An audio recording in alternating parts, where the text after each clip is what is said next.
Did you know that a simple long trip or even sitting for many hours can trigger something as serious as a thrombosis that could change your life? Or even take it away?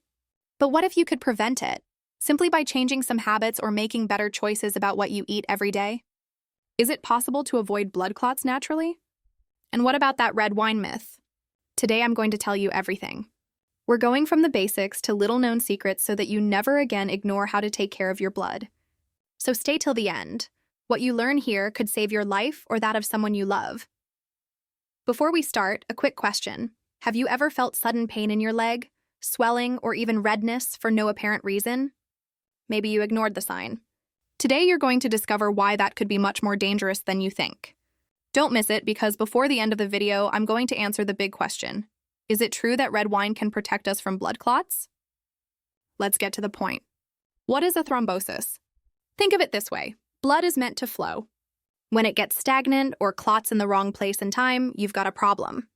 That's thrombosis, a clot or thrombus that forms inside your blood vessels. Most of the time, this happens in the deeper veins of the legs, which is why it's called deep vein thrombosis. But be careful. It can happen in many other places. And why is it so serious? Because that clot blocks the passage of blood. That causes the affected limb, usually the leg, to swell, hurt, and even change color. And if a piece of that clot breaks off, well, imagine this. It travels through your body, reaches your heart, and from there straight to your lungs. The result? A pulmonary embolism. And this is one of the main causes of sudden death, reaching hundreds of thousands of fatal cases per year. That simple. That dramatic. Now you're probably wondering, why does this happen? Do I have to be an older person, or is everyone at risk? Here's the answer. Blood clots happen when we lose our blood's natural balance.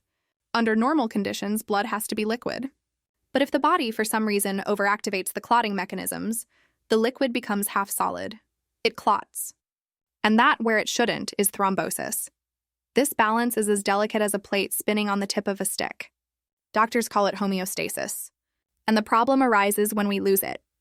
Let's take an example. You cut your finger. Coagulation is activated because you need to close the hole. Once it's healed, the body sends signals to dissolve the clot and everything circulates normally again. But when the shutdown system fails and blood keeps clotting where it shouldn't, dangerous clots develop. And this isn't just bad luck. More than 150 years ago, a German pathologist named Virchow summarized the causes of thrombosis in 3 big factors, known as Virchow's triad: injury to the blood vessel, a tendency to clot, and slow or stagnant blood flow. When any of these is activated, it's like lighting a match. Listen closely, because here are the keys to understanding your risk. And above all, how to prevent it. First, vessel injury. This could be a blow, surgery, or an infection. Anything that damages the vein wall. Second, hypercoagulability, which is when your blood is especially sticky due to hereditary reasons, certain diseases, or even some medications. Third, stagnation or slow flow, typical when you spend long periods without moving. Think of a long airplane trip, being bedridden after surgery, or simply sitting at the office for too long. Shall we get straight to the risk factors? Here comes a clear list so you can quickly identify what you can change and what you can't. On one side, we have modifiable factors. These depend on you and your daily life. Obesity, sedentary lifestyle, lack of physical activity. Yes, unfortunately, spending the day sitting is really bad for you. Prolonged immobility, whether due to work or long trips. Crossing your legs for hours, for example, increases the chances of thrombosis by slowing the blood down in your veins. Watch out. Medications matter. Contraceptives, especially when combined with tobacco, some hormone treatments, and certain cancer drugs. Yes, the medication you take can, in some cases, increase your risk. Then there are the risk factors that are difficult or impossible to modify.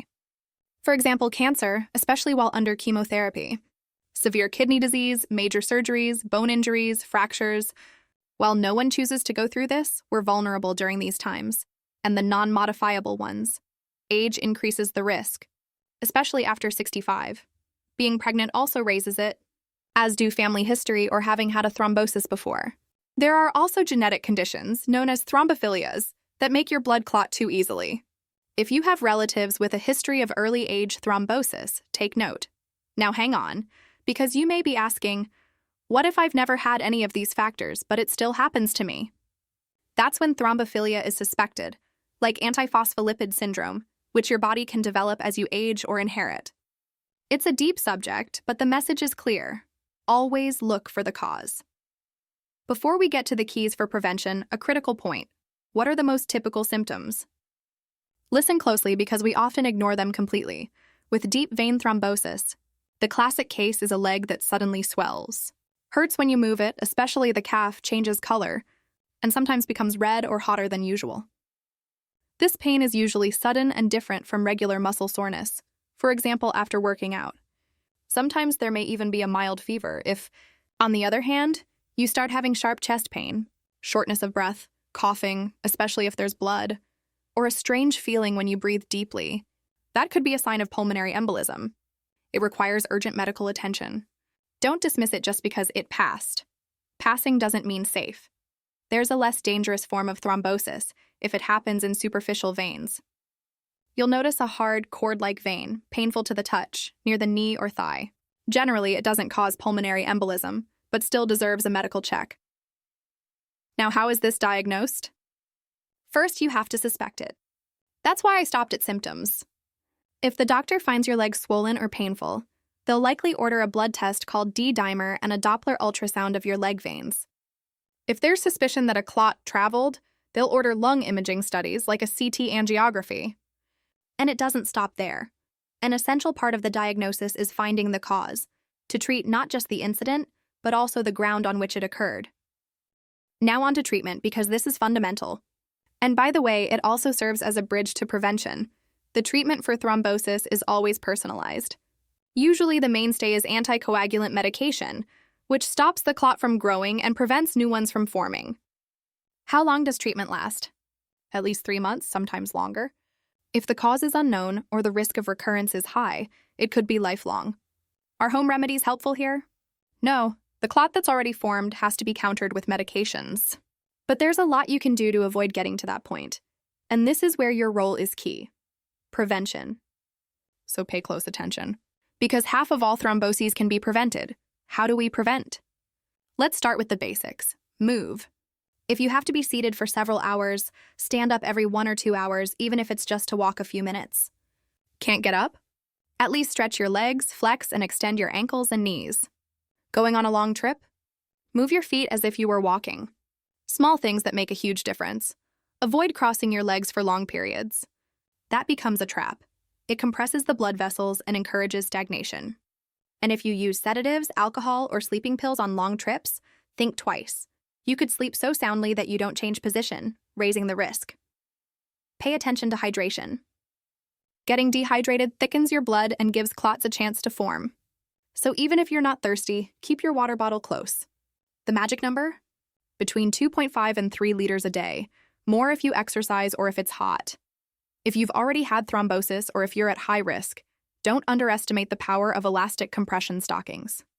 Used correctly, your leg will swell less and blood flow back to the heart will improve. What if you're scheduled for major surgery or you've got an illness that leaves you bedridden for a few days? That's when medical prevention with anticoagulants comes in. It's fundamental to discuss this with your doctor before the procedure. And now we get to the part you've probably been waiting for. Are there foods or nutrients that really help prevent thrombosis? Or is all this just a myth? Let's separate fact from fiction. Sorry to tell you, there's no specific food that by itself will defeat the formation of clots. There's no magic natural pill. But it is proven that healthy eating, combined with physical activity and good habits, can greatly reduce your risk. What does a protective plate look like? First, fresh fruits and vegetables rich in antioxidants. Antioxidants help reduce inflammation, one of the deadliest enemies in clot formation. They don't need to be rare. Oranges, strawberries, tomatoes, broccoli, they all help. Second, healthy fats. Switch out the trans and saturated fats from junk food, pastries, cookies, and fried foods for extra virgin olive oil. Know why? Several studies show that regular consumption of olive oil, even a simple salad once a week, improves circulation and lowers the risk of thrombosis. The same goes for nuts, walnuts, almonds, hazelnuts, and oily fish rich in omega-3, like tuna or salmon. These not only protect your arteries, they're also good for your veins. But be careful, avoid sugary drinks and ultra-processed foods at all costs. Why? Because they raise overall body inflammation and yes, also the risk of clots. If you like sweets, go for whole fruit. Now we get to one of the most controversial parts: red wine. Myth or reality? Some studies show that drinking 1 or 2 small glasses of red wine a day, that's 150-300 milliliters, is linked to reduced cardiovascular risk because it has antioxidant compounds called polyphenols, like the famous resveratrol. But there are 2 warnings you can't ignore. First, wine, because of its alcohol, even in small amounts, also increases cancer risk with daily and long-term use. So this is a personal equation. If you have liver problems, family history of cancer, or contraindications, don't even try it. And if you do drink wine, do it responsibly and always consult your doctor. But don't be discouraged. There are alternatives that offer almost the same benefits without the downside of alcohol. Grape juice, especially 100% natural, also has antioxidants. A glass a day has been shown to reduce clot formation and improve platelet function. Another natural prevention gem: garlic. Yes, the grandma's remedy has its basis. Crushed garlic, cooked or even raw, improves circulation and reduces the tendency to hypercoagulability. 3 minutes in the oven or boiled. That's enough to benefit from its properties. And the so-called magical teas, like green tea or ginger, they have antioxidants, but they don't replace the more important lifestyle changes. As a complement, yes. As the only solution, no. The more you denature your diet, the higher your risk. Avoid excess trans fats, processed meats, and simple sugars. Instead, opt for color on your plate. Variety in fruits and vegetables is your best shield. Now, is food alone enough? No, an active life is irreplaceable. Moving activates your muscles, and that moves your blood. Every step counts. Back to the original question: can thrombosis be prevented? The truth is yes. Not entirely, but much more than we usually think. 50% of episodes could be avoided with good hydration, physical activity, balanced eating, and regular medical checkups. And above all, knowing how to spot warning signs and consult quickly. And what if you have risk factors that can't be changed? Then medical prevention and frequent checkups are your lifeline. Anticoagulants, compression stockings, adapted routines. Because if you understand your body and act in time, the difference you can make is incredible. I'd love for you to remember this.